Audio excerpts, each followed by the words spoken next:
नमस्कार दर्शकों, हस्ताक्षर विज्ञान की श्रृंखला में अब तक हमने आपको तरह तरह सिग्नेचर्स करने वालों के बारे में जानकारियां दी हैं कि जो व्यक्ति कैसी स्याही प्रयोग करते हैं, जो व्यक्ति नीली स्याही प्रयोग करते हैं, जो हरी स्याही प्रयोग करते हैं, जो व्यक्ति काली स्याही प्रयोग करते हैं और जो व्यक्ति विभिन्न प्रकार की स्याही प्रयोग करते हैं, उनका भविष्य, उनका व्यक्तित्व, उनका कैरियर कैसे होता है। आज इस खंड में हम आपको ये बताने जा रहे हैं कि अगर व्यक्ति को अपने प्रोफेशन को चेंज करना है या जिस प्रोफेशन में वो जुड़ा हुआ है, क्या उसकी स्याही, क्या उसका कलम, क्या उसकी सिग्नेचर्स उस प्रोफेशन के लिए ठीक है, तो आप ठीक है, नहीं तो आप उसमें सुधार करके अच्छी सफलता प्राप्त कर सकते हैं। दर्शकों, हम आपको बता दें, जो व्यक्ति सेना में जाना चाहता है, पुलिस में जाना चाहता है, खुफिया विभाग में जाना चाहता है या जज बनना चाहता है, कानून से जुड़ना चाहता है, धार्मिक क्षेत्रों से जुड़ना चाहता है या कहीं का मुखिया, किसी संस्था का मुखिया, शिक्षा जगत का मुखिया होना चाहता है, वो व्यक्ति अगर लाल रंग की स्याही प्रयोग करते हैं अपने लिखने पढ़ने में, अपने सिग्नेचर्स करने में, तो ऐसे व्यक्ति को सफलताएं अच्छी मिलती है। ये देखा गया है कि लाल रंग की स्याही प्रयोग करने वाला व्यक्ति धार्मिक क्षेत्र का और प्रशासनिक क्षेत्र का और पुलिस के क्षेत्र का उच्च श्रेणी का व्यक्ति हो जाता है, अच्छी पोजीशन प्राप्त करता है, सर्वोच्च कुर्सी को प्राप्त करता है। इसी तरह से जिस व्यक्ति को अगर इंजीनियर बनना है, जल संबंधित काम करने वाला हो या देश विदेश संबंधित काम करने वाला हो अथवा लोहे का काम करने वाला हो, वो व्यक्ति अगर काली रंग की स्याही प्रयोग करता है तो देखा गया है ऐसे व्यक्ति को ज़्यादा सफलता मिलती है। जो व्यक्ति इंजीनियर होता है, आप देखिए दुनिया के सारे इंजीनियर्स, मैक्सिमम इंजीनियर्स ऐसे होते हैं जो बड़े वो काली रंग की स्याही प्रयोग करते देखे पाए गए। जो व्यक्ति जल संबंधी कार्य करते पाए गए हैं और वायुयान चालक होते हैं, इंजीनियर होते हैं, ऐसे काली रंग की स्याही प्रयोग करें तो अच्छा होता है। या देश विदेश के कामों से जुड़ने वाले व्यक्ति काली रंग की स्याही प्रयोग करें तो विशेषकर हम उन छात्रों को, उन युवा वर्गों को हम ये बताना चाहेंगे, अगर वो अपने प्रोफेशन में, इस प्रोफेशन में जुड़े हैं तो ब्लैक रंग की स्याही यूज़ करें तो उनको आशा के अनुकूल सफलता मिलेगी। इसी तरह से व्यक्ति अगर ग्रीन रंग की स्याही प्रयोग करना पसंद करता है तो व्यक्ति आध्यात्मिक क्षेत्र में जा सकता है, शिक्षा से जुड़ा हो जा सकता है, सेना से जुड़ा हो सकता है और लिटरेचर से पत्रकार हो सकता है, खोजी पत्रकार हो सकता है या समाज में कुछ ऐसा कुछ करने वाला, जैसे आध्यात्म के क्षेत्र में करने वाले काम में जा सकता है, अच्छा शिक्षक हो सकता है, अच्छा दार्शनिक हो सकता है और ऐसा व्यक्ति कहीं का मुखिया बन सकता है। देखा गया कि ग्रीन स्याही, हरी स्याही प्रयोग करने वाला व्यक्ति थोड़ा सामाजिक होता है और आध्यात्मिक होता है। ऐसे व्यक्ति के कार्यों को लोग श्रद्धा की दृष्टि से देखते हैं। व्यक्ति को यह देखना जरूरी है कि व्यक्ति की स्याही कैसी है। अगर आप सेना में जाना चाहते हैं और आपकी स्याही हरी है तो उतनी सफलता नहीं मिलेगी। इसी तरह से अगर आप आध्यात्म के क्षेत्र में जाना चाहते हैं और किसी संस्था से जुड़ना चाहते हैं और शिक्षा विभाग से जुड़ना चाहते हैं, पत्रकार होना चाहते हैं और आपकी स्याही ब्लैक है तो उतनी सफलताएं नहीं मिलेंगी। अगर व्यक्ति सीए है तो वो व्यक्ति ग्रीन स्याही यूज़ कर सकता है, क्योंकि ग्रीन स्याही सीए व्यक्ति का लिखा पढ़ी बैंकिंग काम करने वालों को अच्छी सफलता प्राप्त करते देखने को मिली है। इसी तरह जो व्यक्ति, अब हिंदुस्तान में नीली रंग की स्याही ज़्यादातर लोग प्रयोग करते हैं। नीली रंग की स्याही प्रयोग करने वाले व्यक्ति सामान्य जीवन यापन करते पाए गए हैं। ऐसा नहीं कि बिल्कुल सामान्य, लेकिन आशा की अनुकूल सफलताएं उनको कम मिलती है। जो व्यक्ति नीली रंग की स्याही प्रयोग करते हैं वो सामाजिक होते हैं, बैंकिंग रिलेटेड काम कर सकते हैं, शासन का काम कर सकते हैं या किसी के अधीन काम कर सकते हैं। ऐसे व्यक्ति को जीवन में सफलताएं धीरे धीरे मिलती गई हैं। ये समाज के बनाए दायरों के अनुकूल चलते हैं, लेकिन व्यक्ति को सिर्फ स्याही के ऊपर ही ध्यान नहीं देना चाहिए। अगर व्यक्ति को, जैसे लोग बिल्डर होते हैं, प्रॉपर्टी की लाइन से जुड़े होते हैं, तो ऐसे व्यक्ति पुश वाली कलम यूज़ करें जो ऊपर से दबाते हैं या राउंड करने से जैसे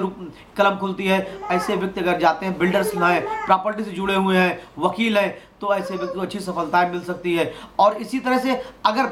व्यक्ति को जज कहीं का कानून संबंधित काम से जुड़ना हो, डॉक्टरी से जुड़ना हो या कुछ समाज के ऐसे वर्ग से जुड़ना हो, ऐसे कामों से जुड़ना हो जो अलग हटके हो, तो ऐसे व्यक्ति को कैप वाली कलम यूज़ करनी चाहिए, जिसमें कैप हो, फाउंटेन पेन जिसको बोलते हैं, और इंक वाली स्याही प्रयोग करना चाहिए। देखा गया है आजकल बाजार में तरह तरह की कलमें मिलती है, तरह तरह के फाउंटेन पेन आ गए, लेकिन अगर व्यक्ति अपने बाल्यावस्था में ही अपने कैरियर को जब बनाता है तभी से अपनी कलम की अपने कलम का, अपने स्याही का चयन करता है तो जिस क्षेत्र में वो जाना चाहता है, जैसे व्यक्ति सीए बनना चाहता है, डॉक्टर बनना चाहता है, इंजीनियर बनना चाहता है, तो उस तरह की कलम, उस तरह की स्याही अगर प्रयोग करना चालू करे तो उसको अच्छी सफलताएं मिल सकती है। देखा गया है कि जो व्यक्ति खिलाड़ी होते हैं, ऐसे व्यक्ति को किसी भी तरह की स्याही, किसी भी तरह की कलम, किसी भी तरह का इंक प्रयोग करते देखा गया है। और ऐसे व्यक्ति, अगर आपको खिलाड़ी बनना है, अभिनेता बनना है, राजनेता बनना है, तो आप कोई भी कलम, किसी भी तरह की स्याही यूज कर सकते हैं। अगर आपने पर्टिकुलर एक स्याही आपको पसंद है तो आप अपने लक्ष्य को, अपने उद्देश्य को जो आपने ध्यान में रखा है कि हमको इस क्षेत्र में जाना है, तो अगर आप कृपया उस तरह की स्याही, उस तरह की कलम यूज करेंगे तो आपको कम मेहनत से अच्छी सफलताएं मिल सकती है। देखा गया है कि जैसे नेता लोग हैं, नेता लोगों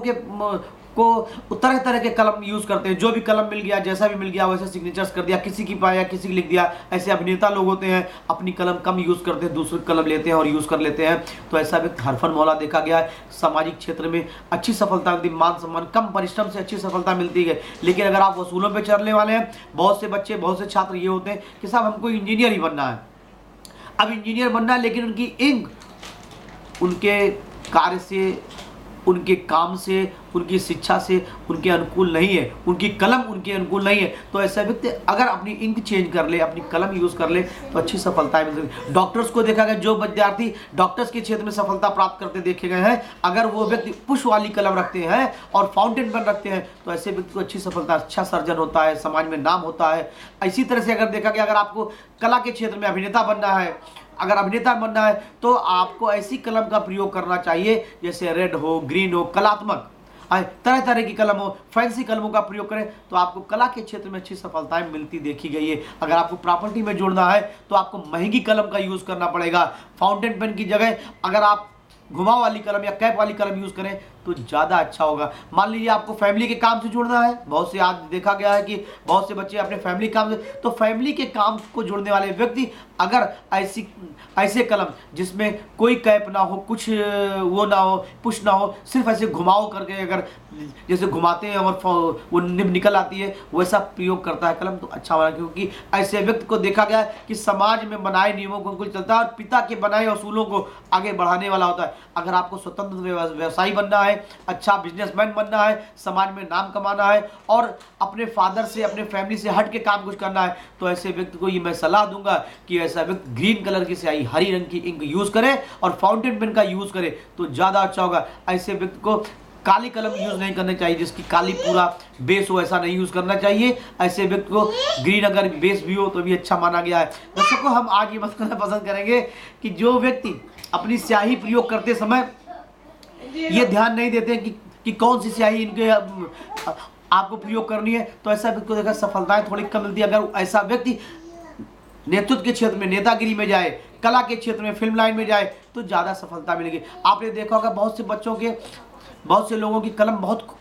खो जाती है, ऐसे व्यक्ति बहुत भाग्यशाली मानते हैं। जो व्यक्ति कलम की अपनी संग्रह करते हैं, अपने कलम को इकट्ठा करके रखते हैं, ऐसा व्यक्ति भाग्यशाली होता है, लेकिन धीरे धीरे बनाए समाज के बनाए नियमों के अनुकूल आगे बढ़ता है, वैभवशाली होता है, कला के क्षेत्र में अच्छी सफलता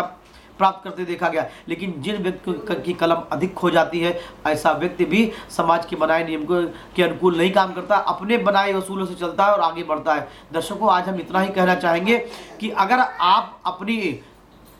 स्याही का, अपनी कलम का सही चयन करते हैं तो आप अपने व्यवसाय के सर्वोच्च पद को प्राप्त कर सकते हैं, सर्वोच्च स्थान को प्राप्त कर सकते हैं और बेस्ट ऑफ 10 में आ सकते हैं। मैं ये बताना चाहूँगा कि आदमी की लिखावट, आदमी की कलम, आदमी की स्याही उसके व्यक्तित्व का आईना होता है, उसके भविष्य का आईना होता है। आप शायद ही यकीन करें कि आपकी लिखावट, आपकी सिग्नेचर्स, आपकी कलम, आपकी स्याही आपके व्यक्तित्व के साथ साथ आपके भविष्य का आईना होता है और आपकी सफलता का राज बताता है। तो हम ये बताना चाहेंगे कि अपनी कलम पर ध्यान दें और अपनी कलम एक विशेष प्रकार की, हमने और बता रखा है, हमारी और बुक में बता रखा है कि आप किस व्यवसाय से जुड़ना चाहते हैं तो कैसी कलम, कैसी स्याही प्रयोग करें। तो दर्शकों, इस खंड में हम आज इतना ही बताएंगे। आगे के लिए आपसे हम फिर मुलाकात करेंगे। नमस्कार।